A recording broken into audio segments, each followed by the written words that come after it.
واقعہ معراج ایک اسلام کا ایک عظیم الشان واقعہ ہے جس کی حقانیت کو قرآن و سنت نے واضح طور پر بیان کیا۔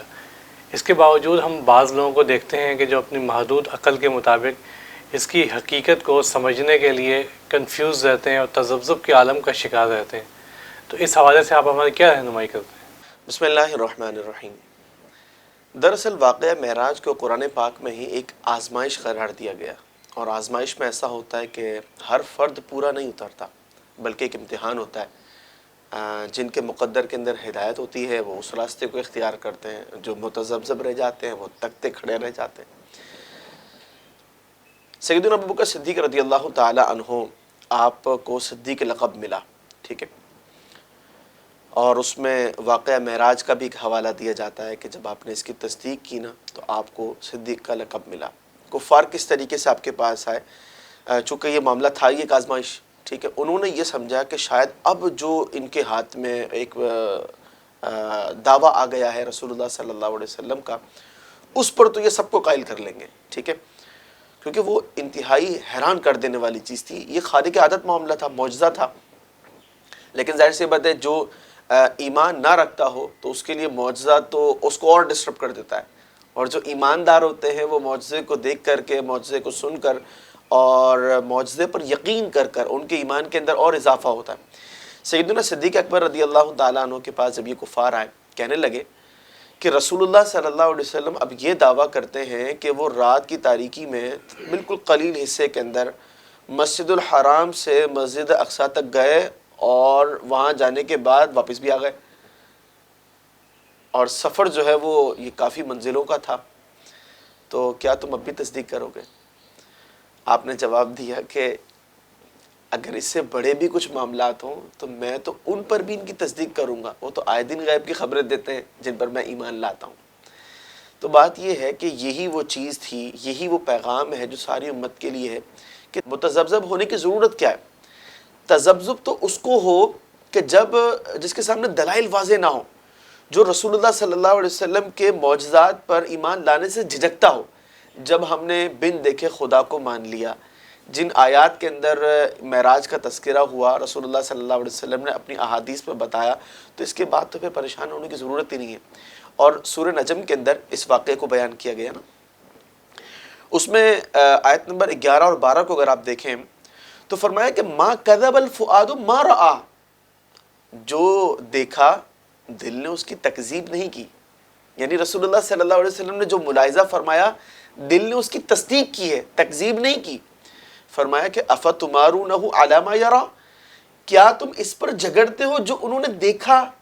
اگر آپ صلی اللہ علیہ وسلم نے خواب بھی دیکھا ہوتا نا تو کفار پہلے مخاطب تھے بھی وہ عرب، ٹھیک ہے، وہ گہرائیوں کو سمجھتے تھے، وہ جھگڑتے نہیں۔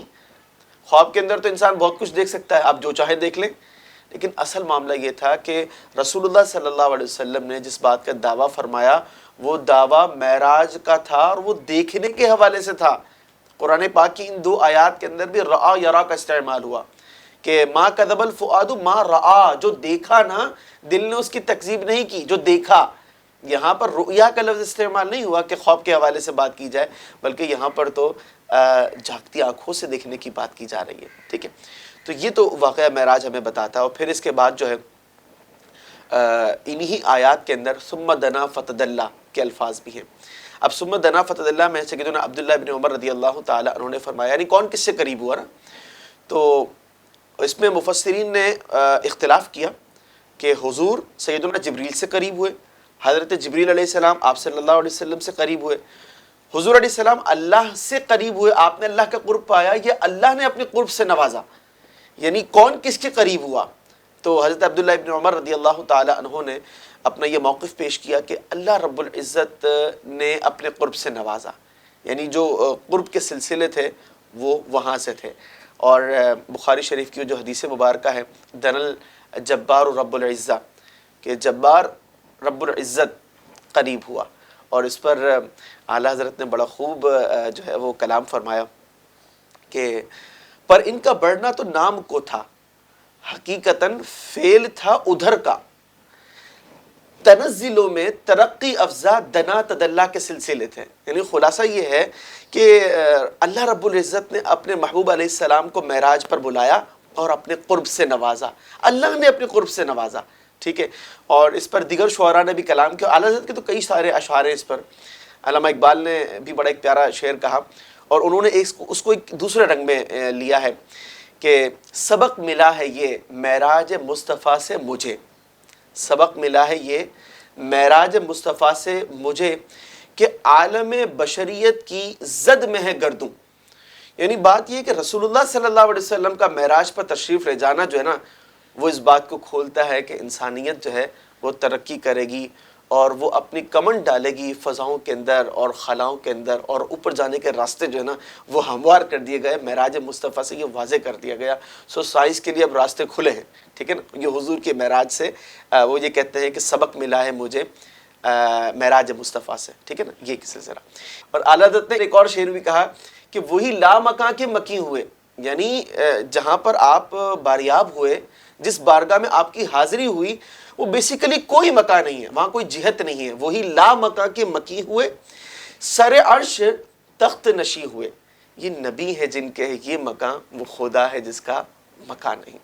تو بات یہ ہے کہ معراج مصطفیٰ صلی اللہ علیہ وسلم میں سمجھ لیں کہ بڑی حکمتیں ہیں. اگرچہ یہ آزمائش ہے لیکن دلائل اتنے واضح ہیں کہ اب تذبذب کی ضرورت نہیں ہے. مطالعے کی کمی ہم کہہ سکتے ہیں. ٹھیک ہے. تو ہمیں اللہ تعالیٰ سے یہ طلب کرنا چاہیے کہ رب کریم عز و جل, مبارک شب یہ آنے والی ہے 27 رجب المرجب, جو کہ علماء کا متفقہ قول ہے, اس پر تقریباً اجماع ہے. تو اللہ تعالیٰ اس رات کی برکتوں سے ہمیں سرفراز فرمائے. خلق السحاب وخلق الماء خلق الشمس في الفضاء سبحان خالق الحياة